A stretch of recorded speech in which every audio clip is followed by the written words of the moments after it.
Excellent. Well, now I can officially welcome our guest speaker of today.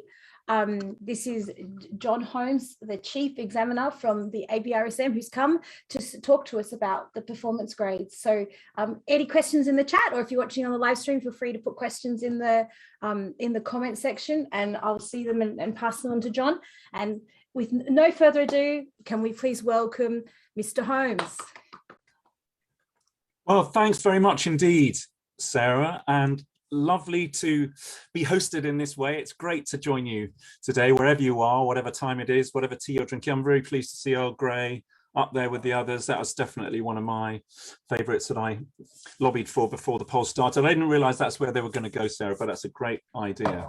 But anyway, whatever you're drinking, it's lovely to be with you. And I'm just going to talk for 20 minutes or so about what's new from ABRSM, specifically focusing on the performance grades, but we've deliberately left a good chunk of time afterwards to deal with any other questions. So they might be about the presentation, about the content, but equally, if you'd rather we move on to different topics, I'm very happy to talk about those as well. What I want by the time we get to the end of the hour is for everyone to have felt that it's been a helpful and relevant time for them. So that's what I'm hoping. So yeah, I'm John Holmes. I'm been Chief Examiner for ABRSM, I think nearly, well, it's over 10 years anyway, quite a long time. So it's been a very exciting period recently because we've introduced an additional set of grades to sit alongside our, you could say, traditional face-to-face, in the room, live interactive exams. But first I thought it would be helpful just to say one or two things about ABRSM. You know, our mission, our core, is all about inspiring musical achievement. And the RSM of ABRSM, that stands for the Associated Board of the Royal Schools of Music, in partnership with 4 Royal Schools of Music, 2 in London, 1 in Manchester and one in Glasgow in Scotland. We support musical progression and learning all around the world. ABRSM offers pathways, that's kind of routes and resources for learners and teachers to help build musical skills, provide goals and encourage progress. That's what we're about. And I just thought it would be important and helpful to say that before we kind of go any further. Well, to talk more specifically about performance grades, that I mean, a lot of people talk about them as new, and that's fair to say, relatively new, but actually they are built on an established and successful assessment model, namely the ARSM diploma. That stands for the Associate of the Royal Schools of Music. And that's a performance only diploma, which has been up and running for over 5 years now. And it was very much the idea of a performance-based assessment that led to the ARSM in the first place. And what's happened more recently, that we've added kind of rungs on the ladder lower down, namely grade 8, 7, 6, 5, 4, 3, 2, 1, and even for piano and bowed strings initial grade, we've added those to the performance grade model. The thing about them is that they provide greater flexibility and continuity of access. And I don't just mean through times when, you know, travel is difficult or going to an exam venue isn't perhaps even not possible. It's also about kind of anytime, anywhere. That's what I mean about continuity of access as well. So performance grades offer an additional alternative graded assessment pathway. They're not temporary and they're not a COVID measure. They're not instead of our practical grades. They sit alongside them as an alternative. You can do one or both or either. Let's think about music exams. I mean, what's the point of them in the first place? Well, I think part of it is about developing a broad range of skills, equipping you with those skills that are going to help you in musical life and larger life going forwards. It's about having goals to aim for. Exams give you that opportunity to create a performance, to give a performance, given time, given moment. They give you experience at performing. And again, that can be something that's really helpful for life. They enable you to receive constructive feedback from an objective assessment professional, an ABRSM examiner, who's been trained to give summative feedback in that snapshot kind of environment which the exam provides. And of course, it pats you on the back, gives you a certificate you can put on the wall. It gives you recognition for the achievements that you have reached. So that's, I think, generic to all exams. But I'm thinking now about the performance grades. What can they also help with? Well, as I said, they focus on musical performance. So they certainly do help you develop musical performance skills. You know, what is the difference between performing and practicing? What's the difference between a recital and a run through? You know, it focuses on those fundamentals of what performing is. They also give you an opportunity to build a program, to put together a musical narrative, you could say. And of course, in many exams, you know, a piece from list A, a piece from list B, a piece from list C, they're kind of almost like tasks. But here, we're actually requiring a sense of connection between the different items that makes sense for the performer and thereby supports the performance. And performance grades give you confidence in making a recorded performance. Many audition contexts nowadays require that. And of course, the recent context where travel restrictions have applied and so on, recording yourself is a very valuable skill to have in the toolkit. If there are specific needs or access requirements, which might mean that the traditional practical grade may not be ideal or appropriate, performance grades give you an opportunity to nevertheless to submit for a formal assessment where perhaps otherwise that's not easy or possible. So they provide greater flexibility in terms of the date of the exam. You don't have to wait for an examiner to be there, the time of day, and also of course the place. You choose all those things. It's kind of the exam room comes to you rather than the other way around. So these are additional possibilities and opportunities with performance grades. Just to talk about how they work, just as our traditional practical grades, they're marked out of 150. But where the differences begin is that the practical grades have 3 pieces with supporting tests. For example, for piano, that's scale, sight reading, and oral tests. When it becomes the performance grades, instead of supporting tests, there are 4 pieces or songs, each of them marked individually out of 30, as in the practical grades, and using the same marking criteria as we use for the practical grades. And what we do for marking performance, marking pieces, is assess control of pitch, time, tone, shape, and performance. And I hope that those criteria are to some extent familiar to you already. They're in the public domain, very easy to find on our website and so on. But you might be thinking, well, hang on, John, 4 lots of 30 marks, that makes 120. You said it's out of 150, that's 30 missing. Yeah, you're absolutely right. There are still 30 more marks available, and we award these for the performance as a whole. And this is connected with what I was saying about then it being a need for a sense of program, a sense of relationship from the first note all the way to the last note of the 4 pieces or the 4 songs. And we use a different set of marking criteria for those. And we're stepping back from the performance, really thinking about holistic perspective. An analogy I sometimes use is it's almost like the difference between a photo, you know, where you take a single shot and you get a relatively narrow view. And it's a bit like the difference between that and a panoramic photo or a pano, where you actually set the camera to a different setting and it effectively stitches together a number of photos to give you an overview, to give you a panorama. That's the kind of assessment lens we're using for the performance as a whole. We're thinking about communication, interpretation, and delivery right across the program, from the first note played till the last note played. So it's a different kind of lens, it's a different way of looking at things. I'll talk about that in a bit more detail. So to represent that, we assess each piece out of 30, thinking about pitch, time, tone, shape, and performance. And then when the performance is finished, we're thinking holistically as a whole about communication, interpretation, and delivery.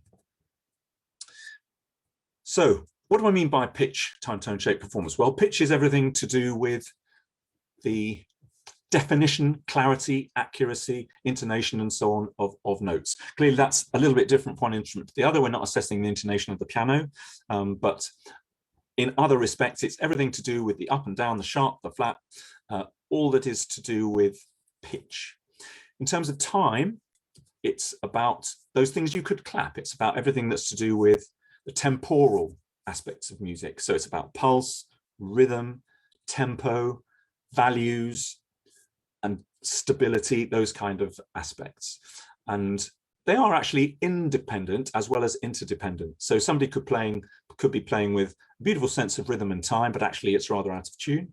Or they could be playing all the right notes, everything absolutely spot on, but actually they're adding extra time at the bar lines or miscounting rests. So, you know, those are both independent and interdependent upon each other. The other 3 that I mentioned, pitch, time, tone, That's all about controlling the sound of the instrument, whatever it may be, and applying musical sensitivity and awareness in the use and deployment of the different tone qualities and colors that are available on the instrument. Shaping, control of the shape, is about the things that are implicit in the music, perhaps rather than extrinsic. You know, you have to bring them. It's about interpreting the music to some extent, giving it a sense of musical shaping, direction, and detail. And again, that comes across differently in different contexts, different instruments, and different types of music. But we talk about, you know, perhaps when leaving a concert, oh, what a beautiful sense of shape there were to those lines that she was singing, or what a fabulous sound they managed to make on the instrument. What beautiful sense of tone. These are kind of senses of music. And another thing we often say is sense of performance. What a great sense of performance. That's about involvement. It's about the ability to put something across, to convey your musical communication with the audience. It's about your sense of ownership and command and involvement with the music. It's about the electricity between people. And of course, if it's a recording, it's across the medium of a camera and a lens, but then it can still have that immediacy. We watch films and other things where it's fundamentally recorded, but we still get this strong sense of performance. So they're the 5 kind of senses of music that we assess when we're thinking about each individual piece. I mentioned that there are 30 marks more for the performance as a whole. I'm quoting from the syllabus here, just with a sort of slight admin hat on, but the idea of the focus being on performance for performance grades means that the repertoire you play is important. Attention should be given to the way that the pieces are contrasted, the order in which they come, and of course the different moods and characters they inhabit. I mean, it's one thing just to put the kind of plate on the table. It's another thing to craft a menu, to put something together where one thing follows well on the next, and the sense of sequence and the pacing and the unfolding of it is something that's an additional aspect of musicianship in this case. And of course, in a traditional practical exam, that isn't the case. It doesn't matter what order you play the pieces in, it has no bearing on the marks. In fact, often when a piano candidate comes in, for example, the examiner will say, well, would you like to start with your scales, or would you rather play the pieces first? It actually won't make any difference to the exam. In that regard, it's actually not a performance. Whereas when we're listening to the program for a performance as a whole, we are treating it as a performance. It's not a sequence of tasks, you could you could say. So if we're thinking of it in that way, it should enable candidates to demonstrate their ability to deliver a coherent and convincing performance event. It should be different. It should feel different from another practice or another playthrough. It shouldn't just be a series of individual pieces without a sense of reason for one to follow the next. And the way that we give credit to that is through a specific set of assessment criteria for the performance as a whole. And I already mentioned that we think about 3 areas: communication, so that's you and your listener. What does that mean? Well, it's to do with how you come across. How well does it come across? How well is it projected as a piece of musical communication? What sort of sense of inner commitment and personal conviction is there? Is there a sense of immediacy and inner conviction? It is about how sensitively and effectively you transition from one item to the next. We could all imagine pieces being kind of squished together, almost like a medley, which hardly gives one piece space and room to conclude and to finish before the next one started. But equally, if we imagine a kind of concert platform, there'd be a time beyond which it starts to feel a little uncertain, and actually too long has been left. It gives a sense of discontinuity. So balancing those demands is part of the equation for the performance grades. So it's about being aware of the particular expectations around performance awareness and control. There are various things we expect on stage that are different from what we expect in the teaching and learning room. The second of the 3 criteria is interpretation. And if we think of you and your listener, you and your audience as the first about communication, interpretation is about you and the music. You and those who wrote the music, your relationship with the composers and your understanding of the music. So it's about realization of style. It's about bringing into relief the musical character of each of the pieces that you've chosen, remembering that a good program will have some contrast within the pieces chosen. It's about understanding the interpretative demands of the program, realizing what they mean. In fact, perhaps projecting a sense of their character and their role.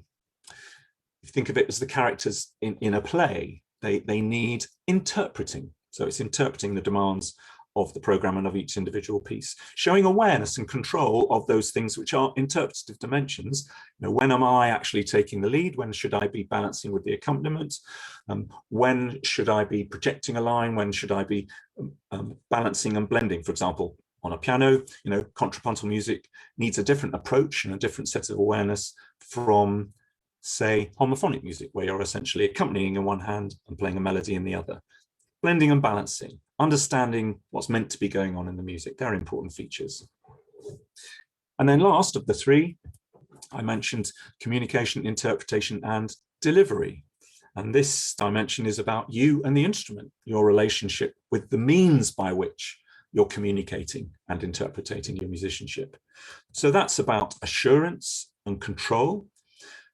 Not just about accuracy, that's part of it, but remember, we're thinking here about the continuity and about the entirety of the program. So it's about the level of consistency of assurance and control through the entire program. To what extent were the technical challenges of the music that you chose in the program, to what extent are they well matched by your technical resources as an instrumentalist or a singer?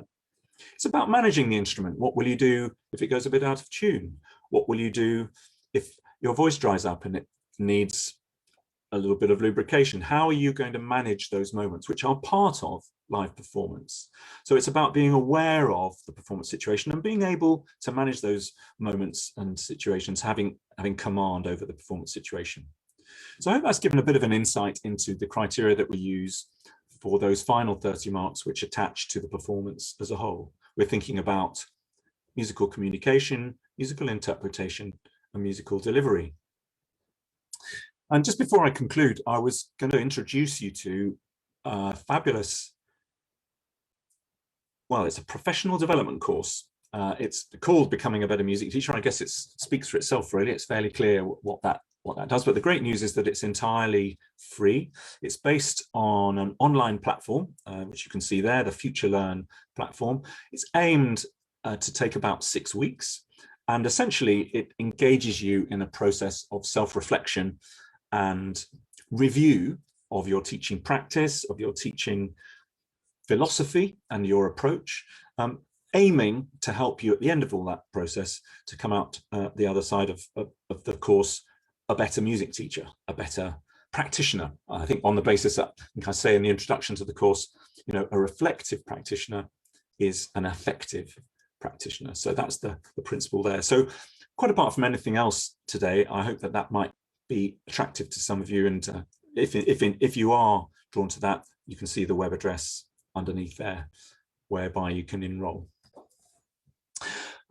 That's as long as I wanted to speak for. As I said, about 20 minutes or so, leaving a good half hour plus for questions. So I'm going to unshare the screen now. And Sarah, I guess maybe you've had some questions in the chat and so on. I'll be delighted to take them.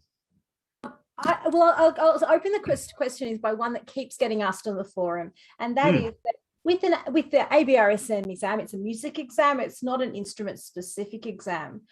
So can I ask you explain to us how are examiners trained so that they can examine a wide range of instruments, and so that people can be confident that they're going to get a fair assessment even if the examiner's not in their specific? Yeah, no, that's a great question. And as you say, I know it's often asked and often misunderstood. I mean, perhaps a way into this answer would be to say, okay, let's suppose you play the violin. Would you only go to concerts that have a violin in it? You know, would you say to yourself, well, I'm not going to that singing recital because I'm not a singer, or I'm not going to go and hear that pianist because I don't actually play the piano. So how could I appreciate it? That's clearly not how we feel. When we go to hear music, to hear performance, we're there as musicians, and we may be a violinist, but it doesn't mean we've got nothing we might be able to say about the music and about the musicianship if it's played on a different instrument. And using the criteria that I just talked about, pitch, time, tone, shape, performance, they're generic to all instruments, with possibly, and I've got listeners thinking, oh, I can think of an exception. No, the side drum, snare drum. Well, yes, that doesn't have pitch, although there are various different sounds that you can get out of a snare drum, and that's kind of a map to that. But broadly speaking, all the instruments that we assess have a pitch component, and time and tone is relevant to them all, and shape. And no matter what the instrument, the sense of performance. So those criteria are non-instrument specific. You won't see any descriptors there that point up to, you know, a wind instrument or a string instrument, or they're designed to be agnostic to the instrument. And let me give you an example. So suppose we're hearing passage work on a piano, and it's quite uneven. Now, a pianist mindset might say, they've got the wrong fingering. You know, the thumb's going under, there's always a bump, the little finger is weak. That's the technical mindset coming in. And we wouldn't write those things, but what we would write is the musical outcome. So we would say some of the passage work was quite uneven, and the unfortunate effect was this, you know, disturbed rhythmic stability, or it meant that some notes came out in the texture more forcibly than they should. We'll talk about what we heard, but ours is not to reason why, and to say, well, it's because of this, or it's because of that, or now work harder on your little finger, or be careful with the pedal. We talk about the upshot of it. We call it the musical outcome. And examiners are trained to use those criteria and to look through those lenses, rather than to say, well, it should have been in third position, not second position, or you should have been breathing more deeply, or your reed was dry, or whatever it may be. They could all be true things, but because no individual on planet Earth, you know, plays all 40 instrument subjects that we examine equally, if we don't take that approach, there's automatically a sort of bias in there. And I think as instrumentalists, we all have little kind of voices that say, oh, I can't bear it when the violin is held like that. I can't bear it when the flute is down drooping at 45 degrees. I can't bear it when there's nails clattering on the keyboard, or, you know, whatever it may be. There are all these little hobby horses. We have to tune those right out of the assessment, because otherwise that's when examiners could be quite unfair, because they're bringing bias to bear in repertoire that they know really well because it's their own instruments. And then when they're hearing a tuba, or they're hearing, you know, singing musical theatre, that could be quite a long way from their familiarity, and their judgment might be quite different. So we get out of that bind by using non-instrument specific criteria and just thinking about the musical output as a concert goer would do. I mean, okay, the concert goer is not in there with a mark form and, you know, set of criteria, but they come out saying, wow, you know, this was really great. And that wasn't, it's not instrument specific. It's generally not to do with technical matters. It's to do with the musical effect and outcome. So that's the approach we take. And as a final on that, it's quite interesting. You know, we've done some data analysis on this. Would you guess, it's a poll for you guys now, would you guess that, and let's suppose you have a violinist examiner examining violins, are they more generous to the violins, or are they harsher on the violins? What do you reckon? Well, I would say definitely harsher, because you'd be absolutely right. As a violinist, you see all the technique. Exactly. And you have hobby horses in your mind. And also you kind of, I think a lot of people, parents especially, they think, oh, but surely, you know, the violinist examining the violins, they'd understand how difficult it is. You know, they could be lenient where they needed to be because they know it's so difficult, but it doesn't really work like that. The violinist is going, that shouldn't be, you know, that should be on the G string, or that, you know, this, that, and the other. You should be using fuller bows. You're holding it to, you know, all that stuff is coming through.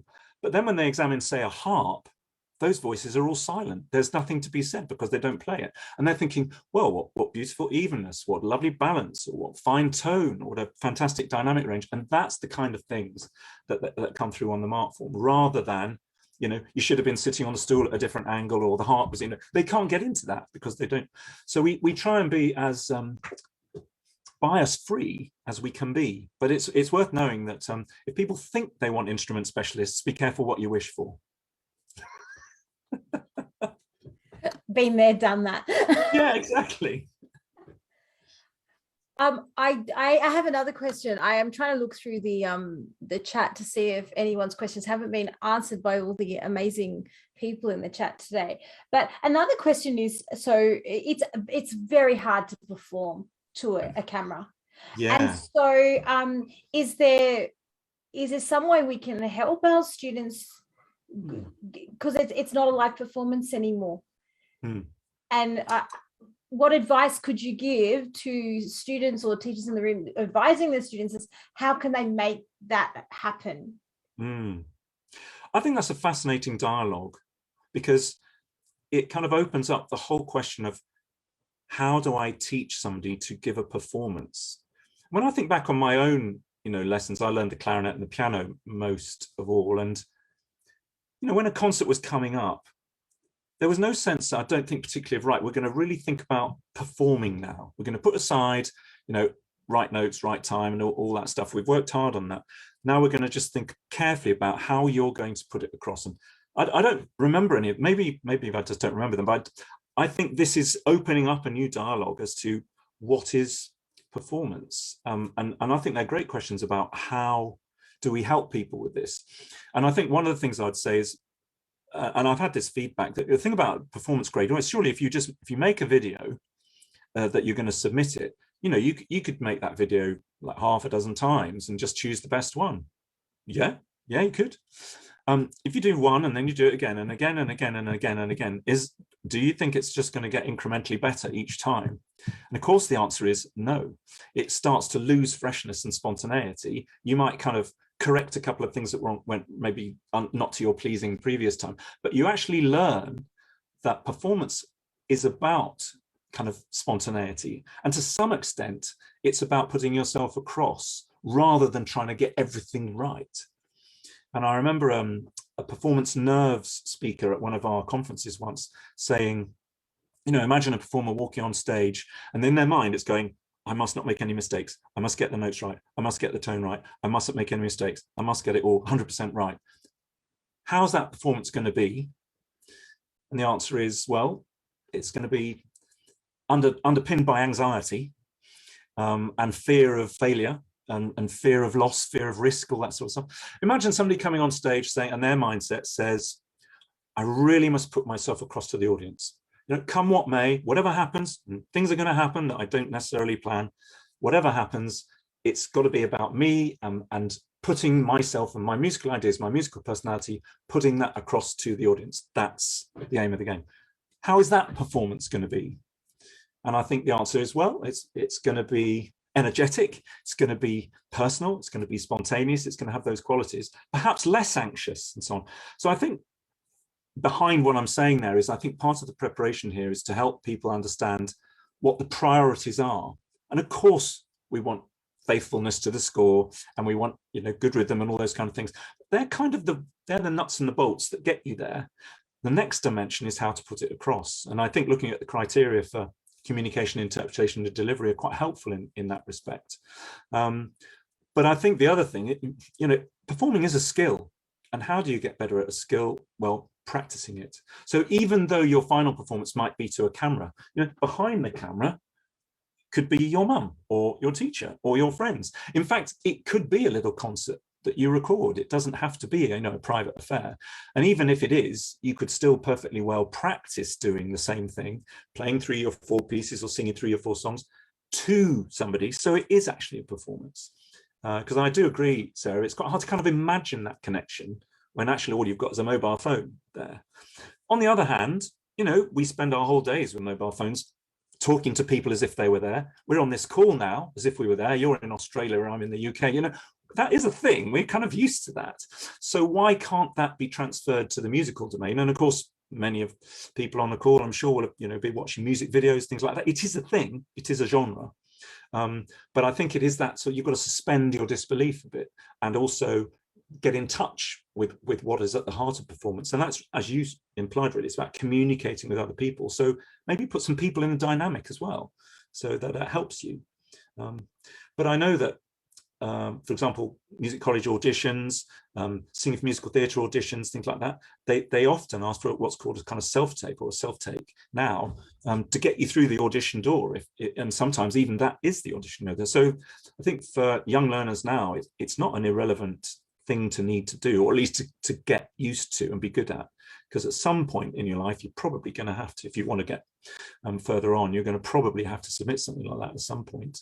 So good that you've had the practice and that you've got the skills that you can bring to bear. But yeah, not easy. I do agree with that.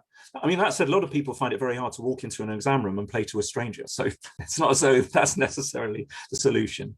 Can I add to what you said about the recording? I personally find recording is a very different skill to live performance. But I am also a qualified Suzuki teacher. And one of the things that was always said was, but your students can record their exam 100 times.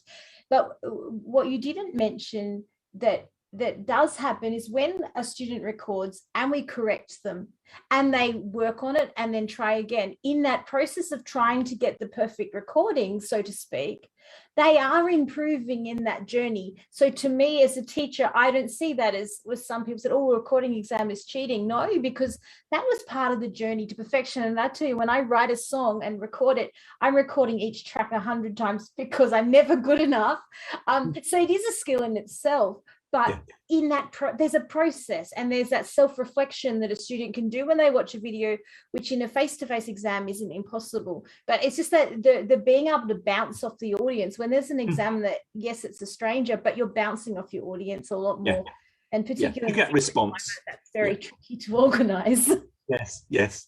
No, that's a really valid point. And there's evidence, research evidence that, as you absolutely say, in the process of getting to the point where you're comfortable to submit a recording, you have learned and progressed a lot by very dint of the fact that you're happy to send it in.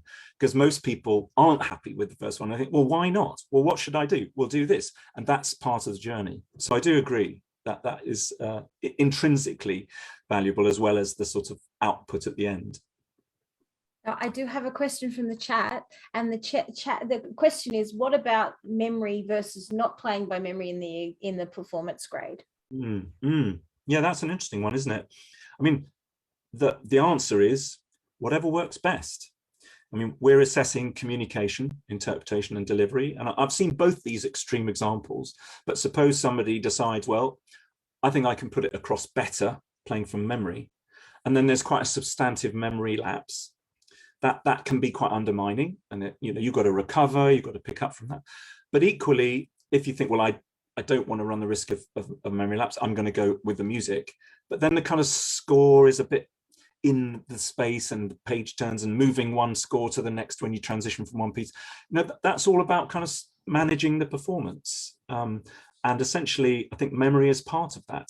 If it enhances communication, fantastic. Go with that, but of course it won't enhance it if you're a little bit anxious about your memory, and that maybe it will let you down. There's a dilemma there. We all know that as performers, and the first time you perform from memory, that it's a bit of a Rubicon to cross. You just think, well, what if? And you think, well, what if I do? What if I don't? And you've got to kind of manage that. But I think baby steps. So maybe one piece from memory, maybe two pieces from memory, maybe just the last one or just the first one. Doesn't matter.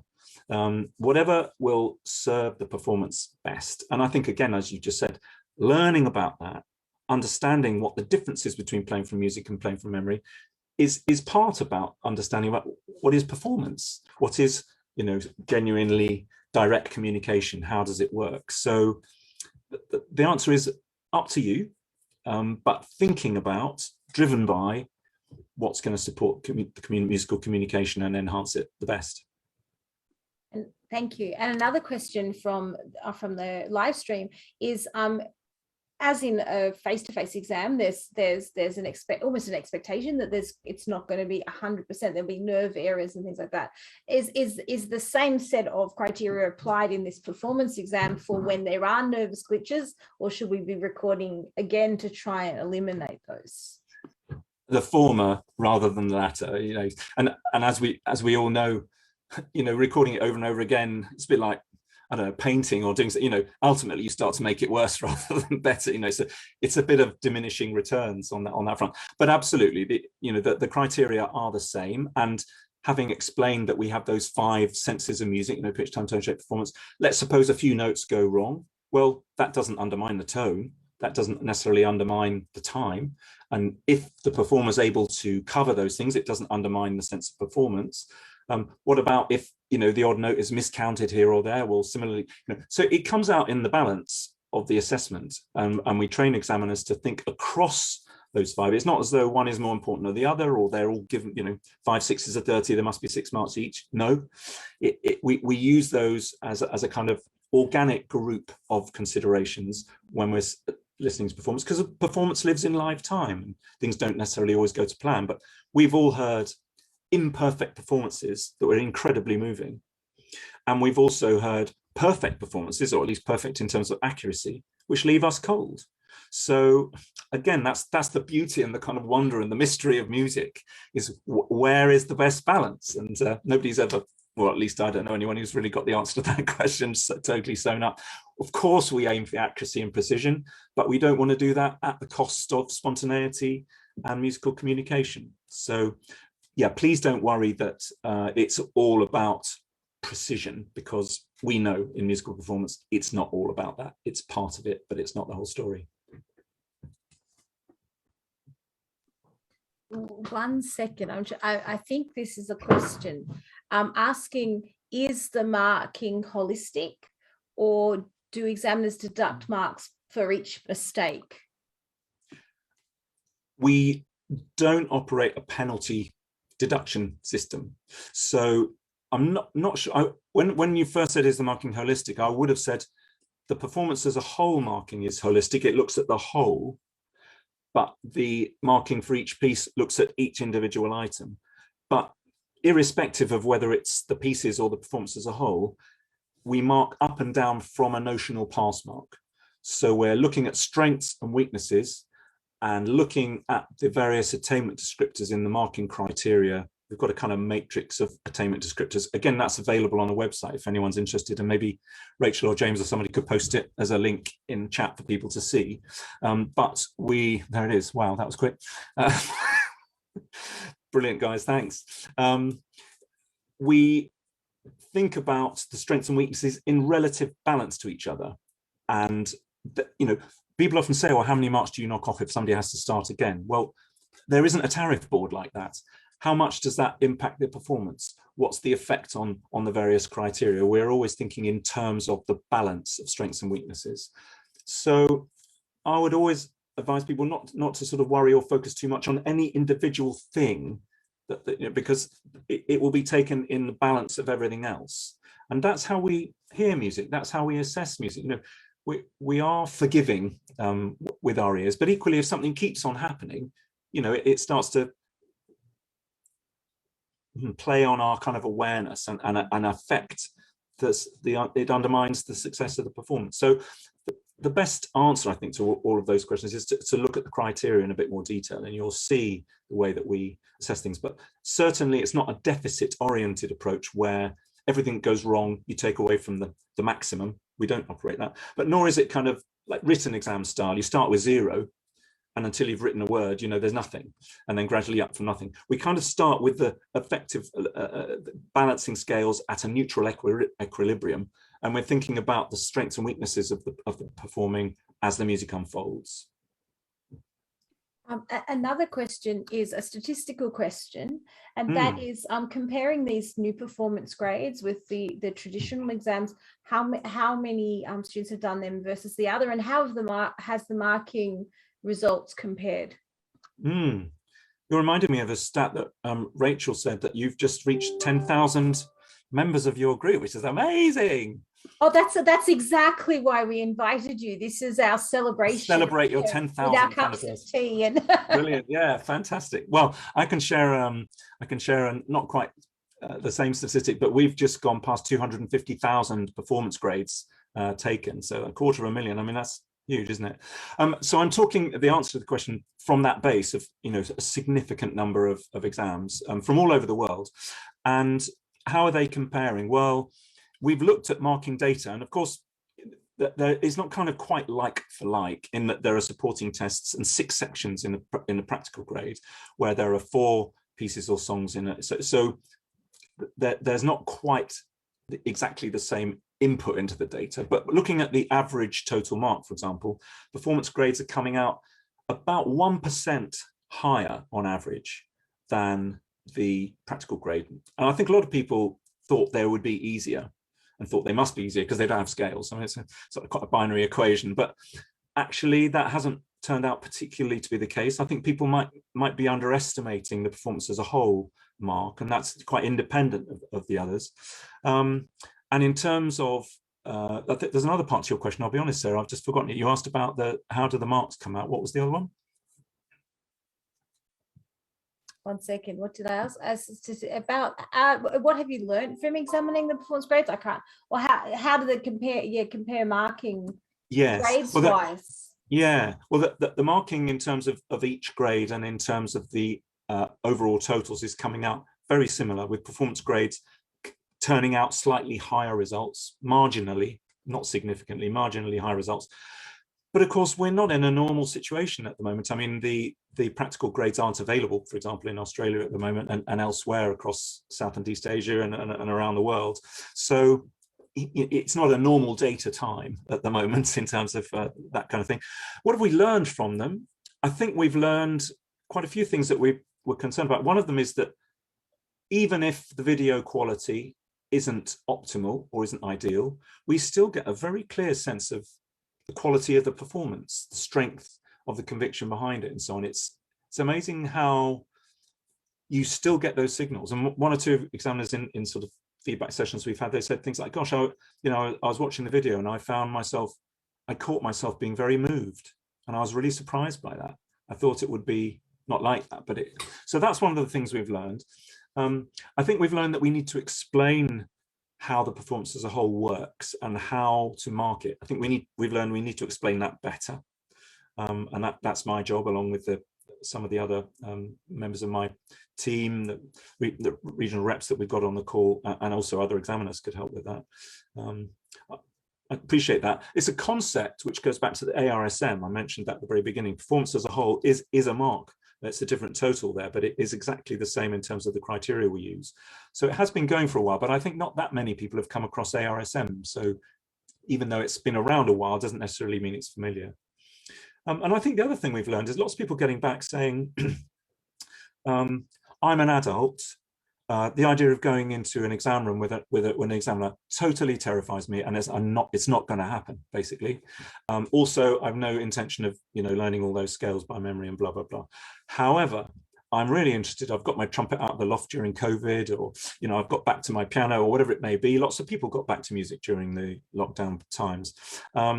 And I'm really interested in having some feedback. And I quite like the idea of putting together a program, 3 pieces that are from your lists at that grade, and then I can choose the 4th piece. I meant to say actually in the presentation, the 4th piece or song is own choice, free choice. It has to be at the same standard, but doesn't need to be from a syllabus list. I like the idea of putting that together. That's kind of what I want to be playing. And I can record it when I'm ready, and I can submit it when I'm ready. Yeah. So we've learned that quite a lot of people who aren't otherwise interested in our exam offer find the performance grade possibility appealing, and I don't think we really sort of clocked that. So that's another thing we've learned. It's definitely opened the door to a group of people that, for anxiety reasons or due to age, would not be happy walking in an exam room, where they are happy to record over a 6-month period and go, actually now I am confident with sending that off. So it definitely has a real place. Yeah. I have a question, and that is that one of the concerns when the performance grades first came out was that students' technique would drop because they're not being forced to practice scales and do oral and sight reading. Now, obviously, oral and sight reading less obvious, but if a student was practicing scales, that would be evident in their playing in the exam room. Have you noticed a drop, or across the board, has there been an obvious drop in technical standard since the performance grades come in? We haven't noticed that, and as I say, to the extent that they tell us the answer to that question, performance grades are coming in marginally higher. But it's interesting, I'm going to pick up the word forced that you because they're not being forced to do scales and arpeggios and sight reading and so on. Because I think this goes back to what we were saying earlier on, that the whole performance grade notion opens up interesting questions about teaching and learning. How do I teach performance? And the other question here, I think, is why do I teach scales? What is the value of sight reading? Do we need oral skills anyway? And of course, the answer is yes. I think any teacher will say, well, yeah, they've got their place. but you're not assessing them anymore. Well, we are actually, because if somebody's not really listening, they're not going to be able to balance left-handed right hand, or they're not going to be able to play in tune or in time or whatever it may be.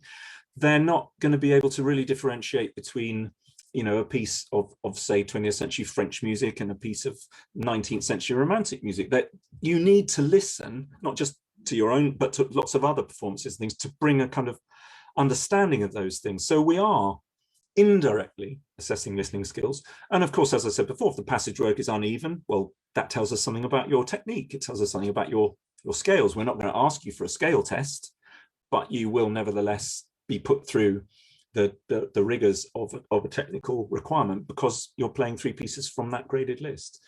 Okay, I think the one thing that doesn't necessarily get an airing in the same way as sight reading, because that's unprepared, but equally, if we broaden that out to sort of notation skills, how good are your notation skills? And of course, when people sight read, we're not just interested in notes and time, we're also, did you spot the allegro, and did you spot the slurs, and did you, if the notational detail isn't being spotted, obviously it's not a sight reading situation, but if the notation skills aren't really giving those signals, then the performance will betray that. So I think it begs the question of what is an appropriate assessment vehicle, and the ABRSM and other models, AMAB and others, basically 3 supporting tests and 3 pieces. That's very established, very tried and trusted. But lots of people have said to me, well, it doesn't test improvisation, it doesn't test intonation skills in the oral section and so on. It doesn't test this, that, the other. It doesn't test duet playing and so on. Well, that's true. And any more than a driving test tests everything that you're going to need to do when you drive. It's essentially a vehicle, an arbitrary vehicle in some ways. But I don't think people should only be teaching scales because they have to do them in an exam. I think we should have better reasons to teach scales than that. And I know lots of brass teachers say to me, well, the thing is, John, scales aren't really the big thing for brass instruments. It's more technical exercises and wiggle waggles and valve patterns and so on. A lot of it's to do with embouchure. We actually prefer to do other things. That's going to get us to a technical level more quickly. Great, no problem. You do what's right. That's to do with the teacher's prerogative, and it's to do with the specifics of the instrument. But it will be manifest in the performance. So I think technical skills and technical requirements are there just as much, but they're not direct in the same way. It's not by dint of a series of tasks. Now play me B major, now B flat minor, now this, now that, now sight reading, now oral tests. And it is kind of a set of tasks, and that's a perfectly valid model. It's not the only way. And I think for a lot of people, going back to the previous point about, maybe for those who feel that that model is actually, no way, I don't want to put myself through those rigors. Different rigors, as you said, to record to a camera, to put 4 pieces, to make it a continuous recording, the stamina, the mental focus, all those things that you need to get from the beginning of the first piece all the way through consistently to the end of the 4th. Quite a different set of requirements. Not harder, not easier, different. I think that's the main emphasis there. So I would encourage people to be thinking about the context of technical teaching and technical learning, because it serves a purpose. All footballers want to score goals, but they all accept they've also got to be fit and do passing drills and make sure they're not offside. And that there's a technical dimension to everything. But the output, ultimately, most people pick up an instrument in the first place. They want to play and sing, they want to perform. So we're tuning the assessment more directly to that, but it's not to contradict or undermine what the other models of assessment might suggest. And I like what you've raised there, that having an exam which is only recital based gives the teacher the freedom to go, well, this particular student needs this pattern of technical exercises or this pattern of teaching scales. And I remember a very long time ago, I wrote to the ABRSM and said, I want to teach them the natural minors first. And next syllabus came out and the natural minors got on it. And so, but with the performance grade there, you're free to go, well, actually, I want to teach the modes first, or I want to teach this whole circle of fifths in majors first, or whatever the pattern is. And that freedom actually gives us a way to make our teaching very child-centered. And at the same time as having these certificates that can reward them and incentivize them, if that's the correct word, to keep progressing. So I think it's a great addition to the ABRSM No, I agree with you on that, Sarah. And it's interesting to hear that. And of course, the flip side of that is where our teaching is really driven by the syllabus. And that's actually not terribly healthy or holistic, to use that word that one of your questioners used. You know, if we're doing it, if we're just teaching the scales on the syllabus, and we're just teaching the pieces on the syllabus, and we're just doing the oral tests that are actually in the, you know, actually that's quite a narrow vision of music.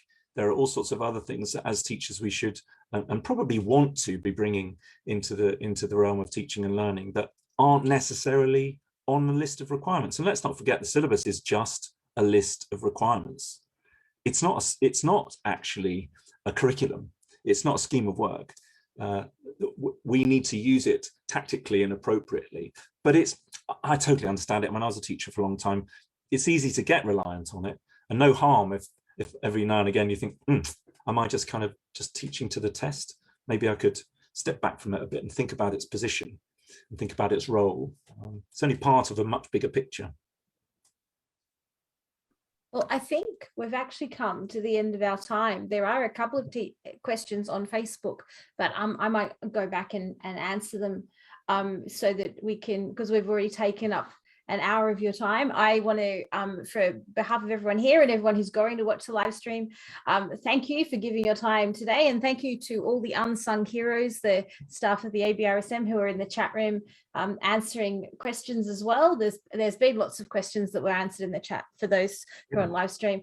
Thank you for giving us your time. Thank you for sharing with us about the criteria, about the marking, and just about the benefit that the performance exams can be for us as teachers or students in our palette of tools, or box of tools, I should say, that we use with the students we have. So do you have any final words before I ask for unmuting? And can people unmute? That's a good question. We'll make people, so people can unmute for a round of applause. No, I can't figure it out. Oh, yes, here I can. I was just going to say, Sarah, that thank you for pulling this together, and thank you for hosting me. Often on the radio they say thanks for having me on, which I think is always quite an ambiguous thing to say. So I won't say that, but thanks for hosting us, thanks for having us, and thank you everyone for tuning in and giving up your time as well. It's been great to share that hour with you, and yeah, anytime that we can be helpful or we can provide answers to questions, we're here for that very purpose. So it's lovely to join up with you, and all the very best for everyone. Yes, thank you. And a round of applause, Mr. Holmes. Thank you. Thank you. Have everybody, thank you for coming. Have a great day, great night, whatever time of day it is where you are. And we will see you next time. Yeah. Thank you. Bye. Bye.